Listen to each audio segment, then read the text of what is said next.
उसके बाद हम चलते हैं कंप्यूटर टोमोग्राफी यानी सीटी स्कैन की तरफ। सीटी स्कैन का फ़ायदा ये है कि हमने कहा था कि हमारे पास जब हम अल्ट्रासाउंड करते हैं, क्योंकि वो तो जो ना जहाँ पे एयर होती है वहाँ पे पिक नहीं होता, इसलिए हमारे पास बावल की या लंग्स की डायग्नोसिस के लिए जो है ना वो अल्ट्रासाउंड ठीक मतलब एक अच्छा टूल नहीं है।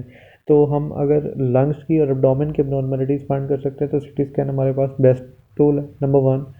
नंबर टू, नंबर टू में ये आता है कि अगर आपके पास कैंसर ऑफ हमारे पास लीवर, लंग्स, पेंक्रियाज, उसके कैंसर उसके लिए सीटी स्कैन बेस्ट टूल है। उसके बाद to plan for the proper administration of radiation. Number four, हमारे पास के अगर हम बायोप्सी लेना चाहते हैं for the minimally invasive technique, उसके लिए सीटी स्कैन यूज़ होता है। इसके अलावा रिसेक्टिबिलिटी ऑफ ट्यूमर के लिए हमारे पास सीटी गाइडेड सर्जरी होती है। इसके अलावा ऑस्टियोपोरोसिस की डिटेक्शन के लिए यूज़ होता है। अच्छा, उसके अलावा हेड इंजरी में बेस्ट टूल है सीटी स्कैन है। सीटी स्कैन जो है वो subarachnoid haemorrhage, subdural epidural haemorrhage के लिए जो है ना हमारे पास CT scan best investigation of choice है। अच्छा, उसके बाद है कि हमारे पास सिटी एंजियोग्राफी यूज़ होती है। सिटी एंजियोग्राफी से पहले हमारे पास कन्वेंशनल एंजियोग्राफी यूज़ होती थी, जो कि हमारे पास एक इन्वेजिव टेक्निक थी। इसके अलावा इसके लिए एक ट्रेंड इन्वेसिव ट्रेंड जो है हमारे पास इंटरवेंशनल कार्डियक सर्जन रिक्वायर होता था और फ्लोरोस्कोपी रिक्वायर होती थी। लेकिन इसके अंदर क्या होता है, इसके अंदर हमारे पास आप इंट्रावीनस कंट्रास्ट डालें और उधर से हम जो है ना वो सिटी से इमेज ले लें। So that is why it is non invasive. और नंबर टू कि लेस टूल रिक्वायर्ड होते हैं, less skills as compare to the previous हमारे पास कन्वेंशनल सिटी। ठीक हो गया। So that was all about CT scan. Next हमारे पास यूज़ होती है एमआरआई, मैग्नेटिक रेजोनेंस इमेजिंग। इसमें सबसे पहले क्या होता है, हमारे पास हमारी बॉडी के अंदर जो है ना वो एच पॉजिटिव आइंस होते हैं, जाहिर है। ठीक है, एच पॉजिटिव आइंस हमारी बॉडी के पास होते हैं। तो हमारे पास इस तरह होता है कि सॉरी एच पॉजिटिव हमारे पास जो है ना क्या हाइड्रोजन एटम्स हमारी बॉडी के डिफरेंट स्ट्रक्चर्स में प्रेजेंट होते हैं।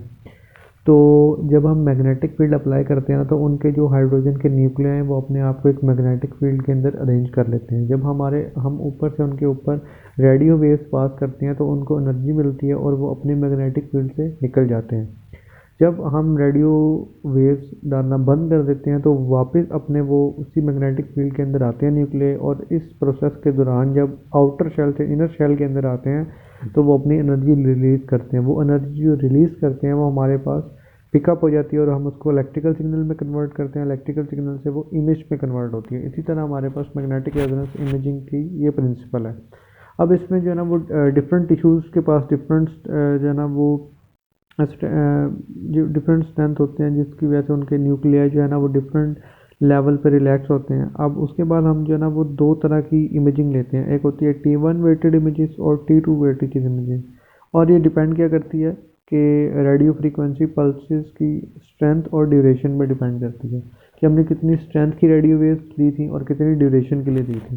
ठीक है, तो इसके लिए T1 और T2 वेटेड इमेजेस आती हैं। T1 के अंदर क्या होता है, हमारे पास एक फैट वेटेड इमेजेस होती है और फैट इसमें ब्राइट दिखता है और फ्लूइड डार्क दिखता है।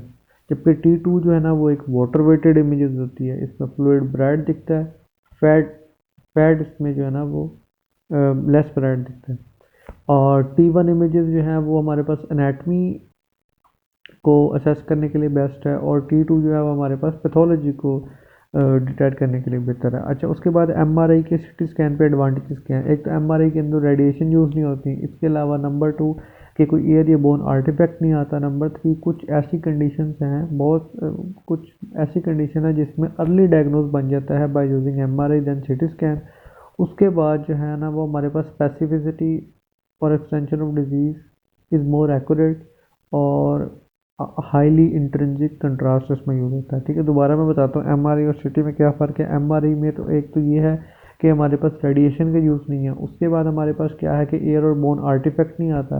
नंबर थ्री, हमारे पास कुछ डिजीज़ ज़्यादा अर्ली हमारे पास डिटेक्ट हो सकती हैं। नंबर फोर के अंदर हमारे पास हाईली इंट्रिंसिक कंट्रास्ट होता है।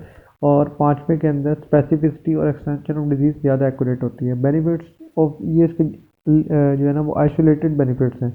आइसोलेटेड बेनिफिट्स इसके ये आते हैं कि सॉफ्ट टिश्यू जैसा कि हमारे पास लंग्स है, हार्ट है, लीवर है, इसकी जो इमेजिंग है वो एज़ कम्पेयर टू बाकी टेक्निक ज़्यादा एक्यूरेटली आती हैं। Number one. Number two, radiation का एक्सपोजर नहीं होता। नंबर थ्री, हमारे पास जो है वो एमआरसीपी से हो सकता है। नंबर 4 मैग्नेटिक रेजोनेंस कोलेंजियोपेंक्रियाटोग्राफी, यानी वो बिलियरी ट्री भी हम इससे देख सकते हैं। नंबर 4 इससे स्टेजिंग की जो है ना वो रेक्टल कार्सिनोमा, गायनेकोलॉजिकल मैलिग्नेंसी हो, हम जो है ना वो उसको स्टेजिंग कर सकते हैं उसकी। उसके बाद मैग्नेटिक रेजोनेंस एंजियोग्राफी हम कर सकते हैं, जो कि एक नॉन इन्वेजिव टेक्निक है। उसके बाद जो है ना वो हम जो डिफरेंट हमारे पास टेक्निक होती है जिसके अंदर वो अगर बोन की प्रेजेंस हो तो हमें डिटेक्ट नहीं होती, तो इसके अंदर ऐसा कोई मसला नहीं है, they are not obscured by the bone. अच्छा, उसके बाद इसकी जो है ना वो हमारे पास लिमिटेशंस आती हैं एमआरआई की। एक तो ये है कि एक्सपेंसिव है, नंबर 2 टाइम कंज्यूमिंग है, नंबर 3 पे आती है कि जहाँ पे मोशन हो, जैसा कि बाउल की मोशन हो, लंग्स की मोशन हो, कार्डिक मोशन हो, वहाँ पे इसके इमेजेस जो हैं वो डिग्रेड हो जाते हैं। नंबर 4 के अंदर कि चूँकि जो है ना वो मैग्नेटिक स्ट्रेंथ बहुत हाई है, तो जहाँ कहीं भी कोई मेटालिक इम्प्लांट होंगे, जैसे कि हार्ट वाल्व हो गया हमारे पास, इसके अलावा प्लस पेस मेकर यूज़ हो गया, तो वहाँ पे जो है ना वो इसकी इमेजिंग ठीक नहीं आएगी। उसके बाद इसकी कंट्राइंडिकेशन देख लेते हैं। कंट्राइंडिकेशन ये है कि हमारे पास मेटालिक फॉरेन बॉडी ना हो, इसके अलावा हमारे पास पेस मेकर्स ना हो, कार्डियक इम्प्लांट्स, कोक्लियर इम्प्लांट्स ना हो, और क्रेनियल एनेउरिज्म क्लिप्स ना हो। ठीक है, जहाँ कहीं भी फॉरेन बॉडी आएगी, ठीक है, metallic foreign body, pacemaker, इसके अलावा जना एनोरिज्म क्लिप्स, कॉक्लियर इम्प्लांट्स।